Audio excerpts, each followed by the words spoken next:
যে পুণ্যভূমিতে প্রতি বছর গঙ্গাসাগর মেলার সময় দেশের বিভিন্ন প্রান্ত থেকে লাখো লাখো পুণ্যার্থীর ঢল নামে, আজ সেই গঙ্গাসাগরের 1 থেকে 6 নম্বর স্নানঘাটের জরাজীর্ণ চেহারা। অমাবস্যা কিংবা পূর্ণিমার কোটাল আর বঙ্গোপসাগরের একের পর এক নিম্নচাপে সমুদ্রের এক একটি উত্তাল ঢেউ আছড়ে পড়ছে এই সমুদ্রের পাড়ে। তার সাথে সাথে এভাবেই প্রতিনিয়ত একটু একটু করে সমুদ্র গর্ভে তলিয়ে যাচ্ছে গঙ্গাসাগরের মূল ভূখণ্ড। আর এই ভাঙন রেখা থেকে মাত্র কয়েকশো মিটার দূরত্বে দাঁড়িয়ে রয়েছে ঐতিহাসিক কপিল মুনির আশ্রম। সমুদ্র যেভাবে এগিয়ে আসছে তাতে আশ্রমের অস্তিত্ব নিয়ে এখন স্থানীয় বাসিন্দা থেকে শুরু করে ব্যবসায়ী সবার মনে চরম আতঙ্ক দানা বেঁধেছে।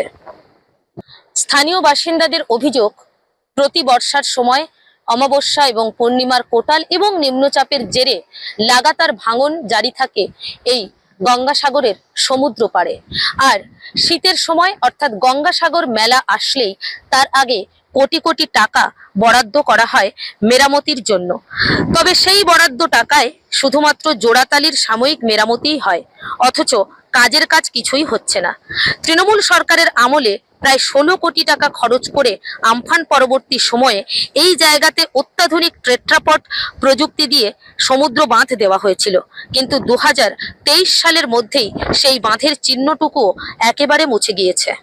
তবে এবার আর সেই জোড়াতাপ্পি নয়, রাজ্যে সাম্প্রতিক সরকারের পরিবর্তন হয়েছে। প্রথমবার বিজেপি এ রাজ্যে ক্ষমতায় এসেছে, আর নতুন গঠিত হওয়া এই সরকারের তরফে এবার গঙ্গাসাগরের কপিলমুনি আশ্রম রক্ষার্থে এবং গঙ্গাসাগরের বাসিন্দাদের অস্তিত্ব রক্ষার্থে এই যে ভগ্ন দশা সমুদ্রের, সেখানে একেবারে কিন্তু স্থায়ী বাঁধ মেরামতের আশ্বাস দেওয়া হয়েছে এবং সেই অনুযায়ী রীতিমতন স্থায়ী মেরামতের পরিকল্পনাও গ্রহণ করা হয়েছে।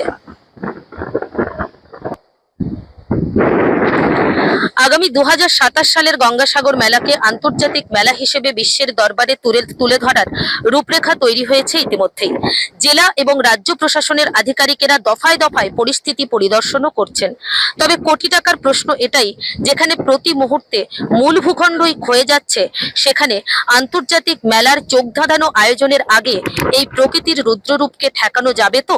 তাই মেলা শুরুর আগে সাগরের এই ভয়ঙ্কর ভাঙন রোধ করাই এখন প্রশাসনের কাছে বড় চ্যালেঞ্জ। কোয়েল মণ্ডল, কলকাতা টিভি, দক্ষিণ 24 পরগনা।